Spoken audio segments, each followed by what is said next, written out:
Vote in today's quick poll now at LarsLarson.com.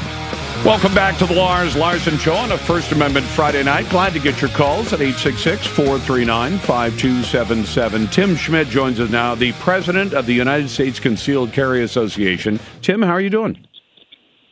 Hello, Lars. I'm doing fantastic. Thanks for having me on the show. It's an honor and a pleasure to be here. Thank you very much. Boy, I'll tell you what, concealed carry came to mind today when I saw the awful events in Florida at the Fort Lauderdale airport. And the reason I say that is that Florida got its concealed carry laws, or liberalized them, decades ago, and some of it had to do with people being carjacked as they left the local airports. And I think there was a hue and cry to make sure that people got the ability to carry concealed because of carjackings in the state of Florida. I just wish somebody with a concealed carry, gun had been closer by when this gunman first came out of the bathroom and started shooting people in the airport.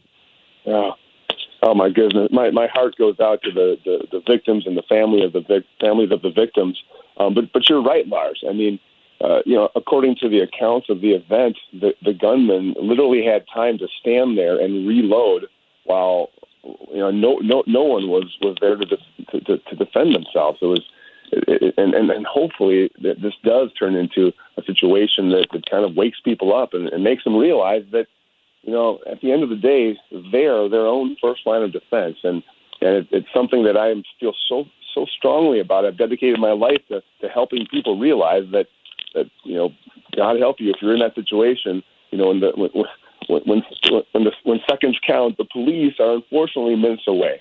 Yeah, and I hate to dog on the police too much, but I have a feeling the FBI is going to get a black eye out of this one, just like they got a black eye out of the nightclub shooter and a few other people where the FBI seemed to have missed the boat.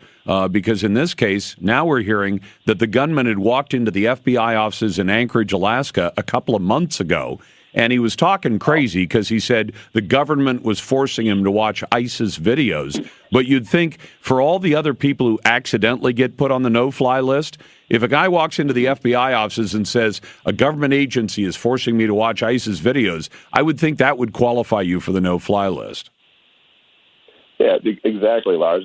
And by no means, I mean, this is nothing against the police officers. I mean, police officers are there to unfortunately clean up the mess and find out what happened. And I've got nothing but respect for our men in blue. Agreed. But the bottom line is that it's each and every one of our responsibility to be able to protect and defend ourselves and our loved ones and the people that depend on us. And I just can't imagine what that would be like, being in a situation where here it's an airport, so of course it's a quote unquote gun-free zone, which you and I both know that all that means it's just like it's a target-rich environment for evil people. Yeah, absolutely right. Although the part they were in, the baggage claim area, I kept hoping when I was hearing about this that somebody at baggage claim had come to pick up their family or a friend from the airport, because baggage claim, since it's on the other side, the civilian side of TSA, you can carry. And Florida has some of the best concealed carry laws in America. And speaking of that, I understand we're on our way to possibly getting nationwide reciprocity. Lars, I'm so excited about this. Representative, I believe it's Hudson, right? Richard Hudson from North Carolina. Yep.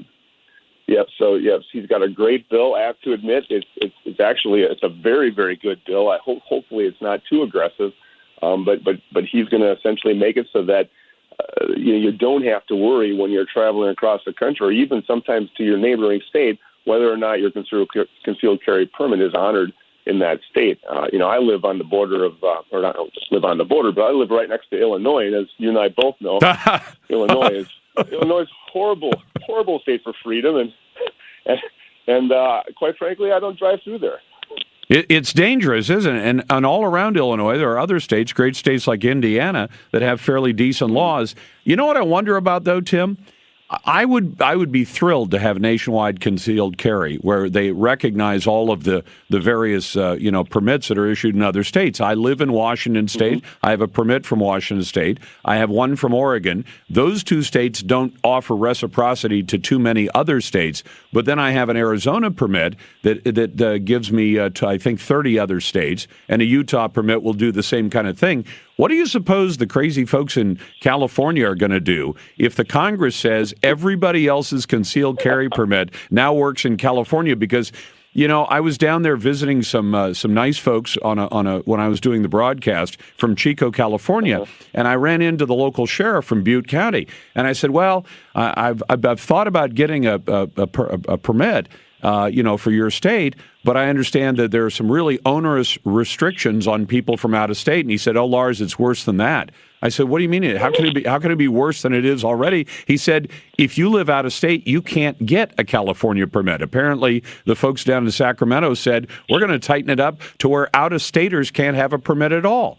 And I said, "You're kidding." And he said, "No." He said, they tightened it up, said if you don't live in the state, you can't have a permit. Well, this is going to throw them for a loop if the Congress says, "Hey, guess what? Everybody's permit is good in California." Oh, boy. They'll be wringing their hands and crying themselves to sleep at night, I'll tell you, that's for sure.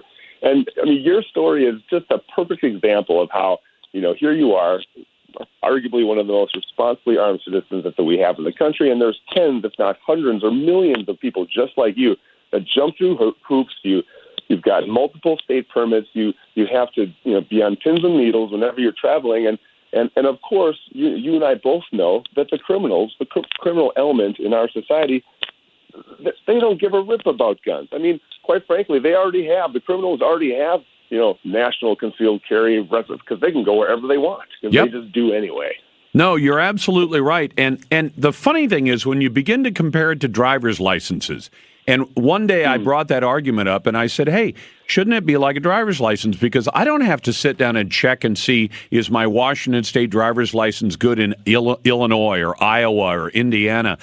Because nobody even thinks about that." And I had somebody say, "Yeah, but the standards for guns are different from state to state." So I went online and I looked up the various regulations on getting a driver's license. The driver's license regs are different from state to state. A different age at which you can get your first permit, how many hours of practice behind the wheel. Some states require a lot, some states don't require a lot, some states require your parents' signature, some don't. I mean, so the differences are just as broad for automobiles, and yet for some reason I can go out and, I can drive every vehicle up to, a 50,000-pound motorhome through every state in America on one driver's license, but I can't go almost anywhere on a Washington State permit.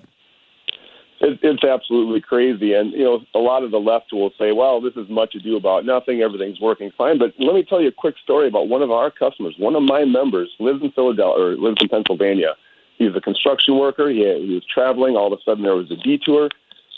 Now he's driving in New Jersey. Of course. God. New Jersey is probably one of the worst for freedom and firearms. And you're not going to believe this. So he quickly is rerouting himself back to get back to Pennsylvania, and there's a stranded motorist on the side of the road. So what does our guy do? He's a good Samaritan. He pulls over to help this person out.